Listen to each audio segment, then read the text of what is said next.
esengo ezali ya biso bandeko balandi pamba te tokutana lisusu lelo na nzela ya masolo ya polele epai wapi tomekaka kosolola makambo etali mboka na biso Congo démocratique batata bamama bandeko basi bandeko babali bana somme ekolo Congo esengo na motema na pesi bino penza mbote tango ya masolo yango oyo tango tokabulaka biso na bino makambo etali mboka totala ndenge Congo démocratique ezali kokende lelo ba jeune ba yembi nzimo balobi nini tosalite nini tolobite pona Congo démocratique mboka na biso mboka zokende ndenge nini bato bazali kobika ndenge nini lelo awa na Kinshasa biso tosangandi po tosala masolo to bengi invité aye mais na partie est ya Congo démocratique bana mboka bazali kobika ndenge nini totali na ntere ya bilili ndenge ba mama ndenge batata ndenge bana ya mike bazali kokima epai bazali kokende yebani te pona kokima badongolo miso lokito ya masasi na sima bakosuka epai wapi ezali makambo ezali kosalema na Congo démocratique mboka na biso na 21e siècle oyo bana ya Congo démocratique bazali kaka na kimia te tokolobela yango makambo ya état de siège o tata mokonzi ekolo Félix Antoine Tshisekedi Tshilombo sengaki 11e prorogation yango oyo ditomba na yango ezali nini ekomema nini na kati ya mboka epesi nini kati na mboka tokomeka kolobela yango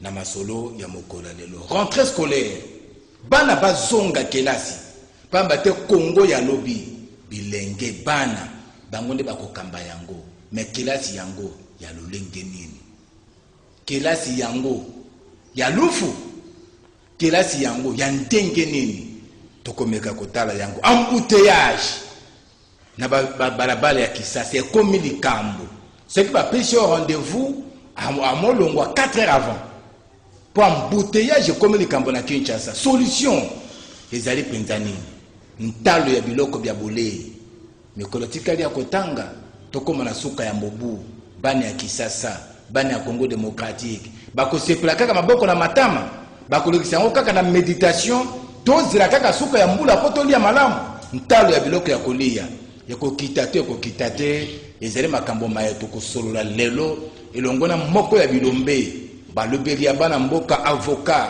communicateur na kati ya mouvement lumumbiste progressiste MLP ngomba ya mwana mboka Franck Diongo Chamba héros vivant na pesi mbote penda bisika ya zali invité na biso abengami na kombo ya maître Patrick Tinda Monga Libonga on azali pendant sengo ya koyamba mokona lelo mwana mboka mbote tata mbote ndeko Flori Mbenga mbote na baimboka bino baebanso bopalangani na mokili mobimba et plus particulièrement na Kinshasa na pesi bino mbote esengeli bokanga pe bomanyola ete mopanzi sango ayambi bongo mwana somi ya ekolo oya bengami na kombo ya maître Patrick Tinda Monga Libonga mwana okata ongolo obusheshe omikosite nazali bongo moko na kati ya mouvement puisque c'est un mouvement lumumbiste progressiste parti cher ya mwana mboka Franck Diongo héros vivant on a kopesa mbote soki azwi bongo libaku ya kolanda émission eye aussi na ba MLP baso ba cadre tout comme des militants. Voilà maître Patrick Tinda question ya curiosité to monoko ba mumpe bazaka mingi soki muta koti alandi malakise pe ya ba mumpe abandili kindolike akeli kindoli nene tango kokula bonganga elobeli na bango ezaka à peu près ndenge moko na ba mumpe on dirait pe na MLP semence wana ezali koyoka bana MLP tango baloba koyoka penda que Franck Diongo azana kati na bango eza ndenge école ya MLP to ezali mwana mboka maître Patrick Tinda oyo ba ko benga ye mwana ya suka tout simplement puisque nazali mwana ya suka oyo mwana mboka héros vivant abotaki ya mbwete bakanga ye akoto bongo na ndako yindo ndeko journaliste bakoko baloba ete mwana alanda kobe lokolo ya baboti. Bongo nazali mwana sur le plan politique, mwana ya héros vivant. Bongo elobeli ya mwana mboka Maître Patrick Tinda ekoki kokesene te na tata oyo aboti ngai politiquement, puisque nazali obe na se ya makolo na ye na koyekola politique na se ya makolo na ye.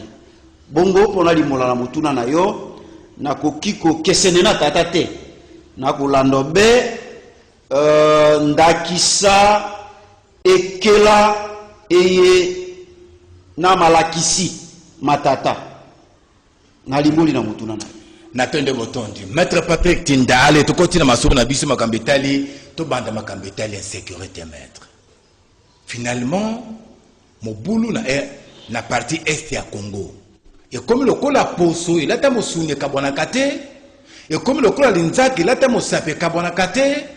Est-ce que ba congolais to sali bala na sécurité na partie est ya mboka na biso kekoki ko silate Maître Patrick Tinda? Oh, merci ndeko journaliste. Eko sala pasi eko sala mawa bongo ya mwete na ya nola siki penza na mutuna na yo na lingi na présenter ba condoléances na bandeko na biso banso oyo bakuwa o bakubungisa bandeko na bango na partie est. Ndeko journaliste makambo oyo eko salama na partie est ya monyele mwa ekolo eko sala biso pasi pe ko sala mawa. Pourquoi eko sala pasi? Eko sala pasi tout simplement puisque sima ya bomanyoli toko mituna nani oyo akoya kopesa solution na makambo mayema ko sala na partie est. Mokonzi ya mboka Félix Antoine Tshilombo Tshisekedi ona kopesa pe mbote soki azubongo libaku ya kolanda émission oyo a prometaki na baimboka ete soki azubo konzi akosilisa bongo guerre na partie est. Et je pense que akoluka akosala maso ete atia bongo kimia na partie est. Ma eloko esengeli biso bai congolais to kanga peto manyola guerre bitumba oyo ko salama na eteni na monyele mwa ekolo ndeko journaliste na lopoto babengi yango une guerre cyclique, c'est-à-dire elikolo ba ete ezali bitumba oyo eko salama na eleko songolo bakala moma moko esili e moma mosusu bazongi lisusu e moma balimwe et aussi bitumba wana baye bako poser ba acte wana misusu bako mona bako mona na te.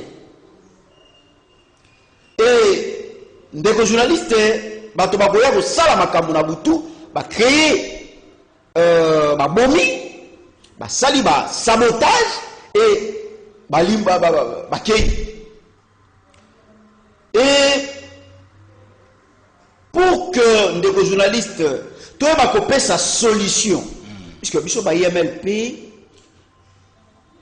tozalaka wana te même politique to banayi ko sala puisque to sala ki opposition radicale na monsieur Kabila. Et pour changer moi position a bien changé mon non, laissez-moi je vous en prie. Je vais répondre à votre question. Aujourd'hui, nous venons apporter, même à l'époque, to banayi ko pesa bongo ba proposition na biso. Oyo babandaki ko yoka biso te. Aujourd'hui, tu peux faire ma proposition à moi mboka. Félix Antoine Tshilombo Tshisekedi. Pour la Kolobaete, bitumba po esi la partie est la solution.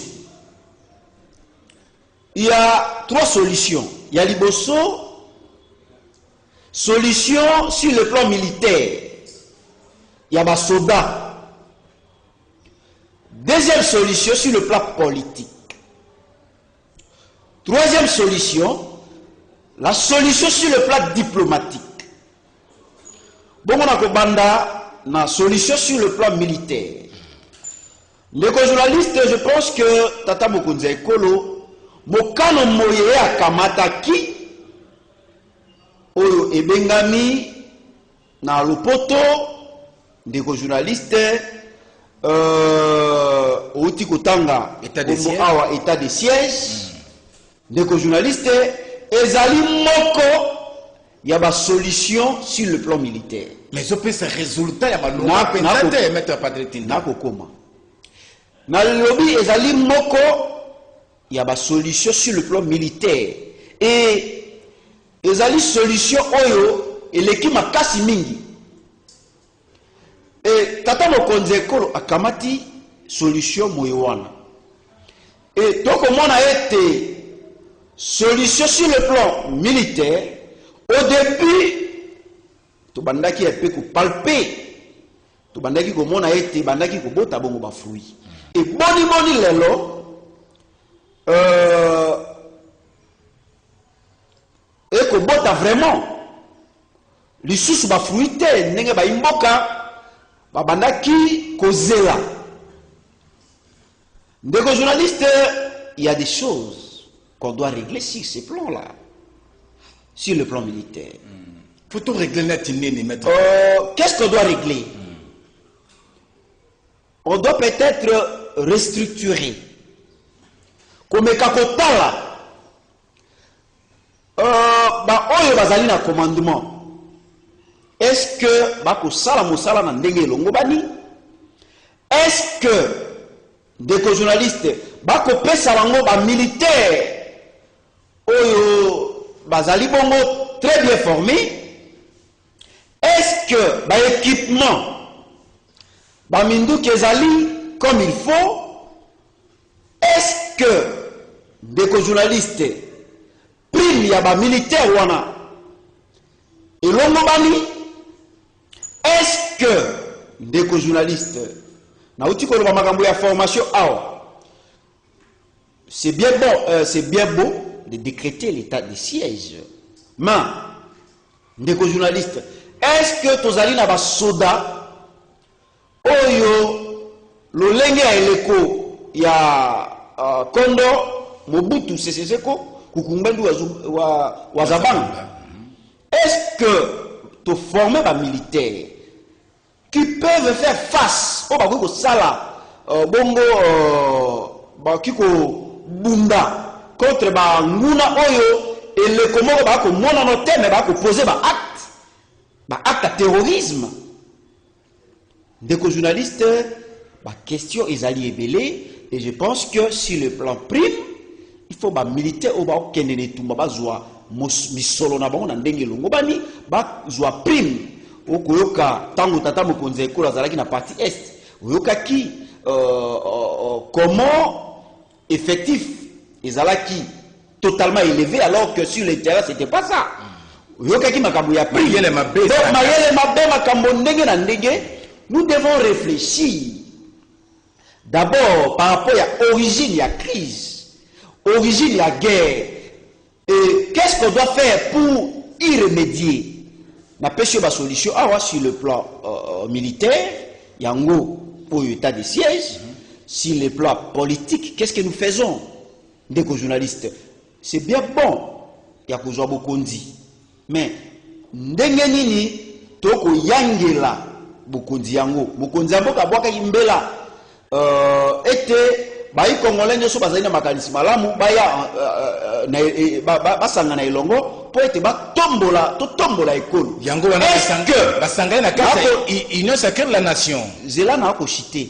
Est-ce que mbela ya Tata Mokonzi Ekolo jusqu'aujourd'hui ezali respecté puisque tout yaki na union sacrée pour d'abord peuple nyokwa mingi peuple fa sepela peuple a CP là, tu combattais qui M. Kabila. L'élo Kabila n'est plus.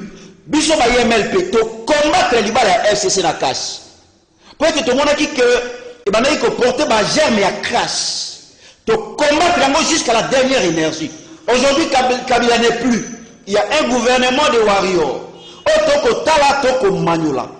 Est-ce que gouvernement va benga ki de warriors bako sala mosala yenge bene souci ya peuple kolandisama na attente ya population biso ba MLP tozali te na gouvernement mais de journalistes toko tala toko manula. Nous sommes pas là pour comme nous ne sommes pas des pessimistes, nous sommes des optimistes. To Waka Kimbela, to Lobaki après que Tata Mukonza Ekolo pour nommer ba ministre, to souhaiter que ba bonne chance. Puisque nous ne sommes pas des pessimistes, nous sommes des optimistes. Donc tala makamo de manière positive, Et to senga ki la bande koana, ba sala mosala pour être peuple na biso ACP là. Peuple ACP là, mais si mon ami Kolo, maître Patrick Tinda, si mon ami Kolo, si mon ami Poso, si mon ami Sanza. Zala tana nzala, mais vous avez sika ya kolala, vous avez sika ya kofanda. Non seulement ya kolia nanu ezami ndondo, ya kolata pasi, ya kotangisa bana ko mono note, batu bazanga ne sika ya kofanda. Batu bakomi ko kima, bakomi ko préférer refuge na kati ya zamba na mboka na bango moko. Maître Patrick Tinda. La situation a boy. Pendant que tu réfléchir, pendant que tu as la politique, tu as la diplomatie, bande ko na biso, bazali ko kamba na pasi o elekele bango Maître Patrick. Les journalistes, eloko moko na ko yibisa ba imboka.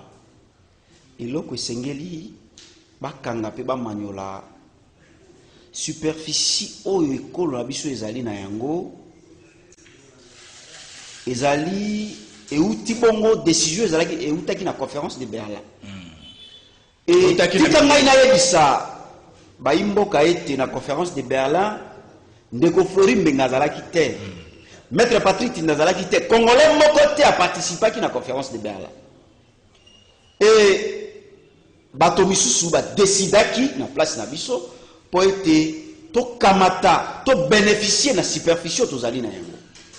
Et laissez-moi vous dire que batoana oyo ba décidaka et sengelo ba ete ba mindele ba yebi politique ya mboka na biso